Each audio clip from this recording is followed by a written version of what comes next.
Okay, Hi, hi. we're going to be presenting on Space Shuttle Challenger as part as our assignment for human behavior and human error subject. So for the introduction, the Space Shuttle Challenger disaster occurred on 28 January 1996. So it occurred at the 72nd before its flight, after its flight. So caused 7 deaths, consists about 5 NASA astronauts and 2 pilot specialists.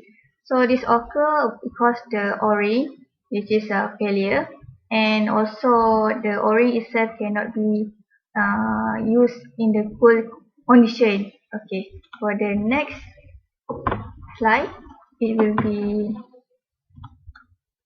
event. So it actually supposed to be launched on the 22 January 1986. So it'll be postponed about 3 times. So the first postponed on the 23rd December. So to finalize the integrated simulation schedule. So on the 25 January, so the program requirement change point postponed again on the date. So the next date, which is the 26th January, because the weather on the area can be. So on the 27th, the launches began. So the time occurred on the 11:30 a.m. So the shuttle itself exploded. Okay. As for the technical cause of the accident, there was a failure of the O-ring in the right solid rocket booster at liftoff. Then the pressurized hot gas, which comprises of liquid hydrogen and liquid oxygen, decided to come out of the solid rocket motor and reach the outside. Once it catches flame, the external tank exploded. For the human factor cause of the accident, there are four categories or four factors. The four factors are people, equipment, environment, and organization. For people, the employees were working under irregular working hours, having insufficient sleep, working shift overtimes, and they are very fatigued and stressful. For equipment, there was a weak O-ring seals which should not be operated at low temperature. For the environment factor, there was ice present on the launching pad and the booster recovery ships were heading towards wind towards the shore due to high sea.